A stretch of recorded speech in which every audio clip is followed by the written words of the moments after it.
This enormous landmark in Rome has stood for almost 2,000 years. And when the Colosseum was still a hive of activity, people's menus looked very different to the ones people enjoy in Italy today. So tomatoes, for example, were not yet known because they came to Europe much later. So what did the ancient Romans like to eat? Dining like the ancient Romans, baked ham and bread dough, and cakes with ricotta and candied fruit. Paolo Magnanimi serves dishes from antiquity, fresh cheese in the style of the poet Virgil, and a precursor of lasagna without tomatoes. My foreign guests, especially the Japanese, are always very curious about the food. My Roman friends, on the other hand, tend to look at me like an alien at first. I've always found that odd. At his restaurant, Hostaria Antica Roma, in the Italian capital of Rome, the chef creates dishes based on recipes that are around 2,000 years old. He cooks polum oxysomum for us, a poultry dish with leeks. The biggest difference between us and the Romans is that, depending on the period we're talking about, they first ate only legumes, namely spelt, barley and a kind of polenta. If they ate meat, it was usually poultry. The restaurant is located on Via Appia Antica in southern Rome, one of the oldest streets in Europe, built in 312 BC. From here, Roman soldiers set out to conquer distant lands. The street and its accompanying archaeological park are a great inspiration for Paolo Magnanimi's cuisine.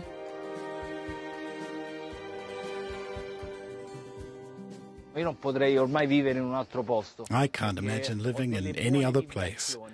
The best thing about the Via Appia Antica is the atmosphere and the millennia of history you feel when you walk along it.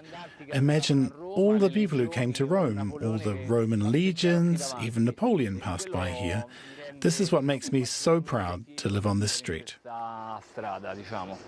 Inspired by his surroundings, in the 1990s, Magnanimi began to study ancient sources and recipes. Among them, the De Re Coquinaria from the 1st century AD. It is a reprint of the only surviving cookbook from ancient Rome, but the recipes can be tricky. The big difficulty was to find some ingredients because we don't use in our normal cuisine. And Marco Gavio Apicio wrote this book for cooks. So at that time, they don't use to put the measures, the weight of the ingredients. With the help of an archaeologist and countless cooking experiments, the delicacies from antiquity finally worked out.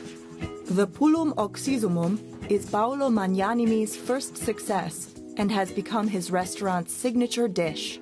Bon appétit! It took 5 years until his interpretations of ancient Roman cuisine reached the menu.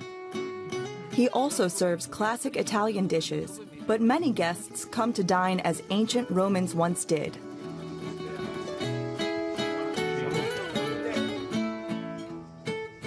Eating here is a totally interesting experience because you can discover the core of Roman culture.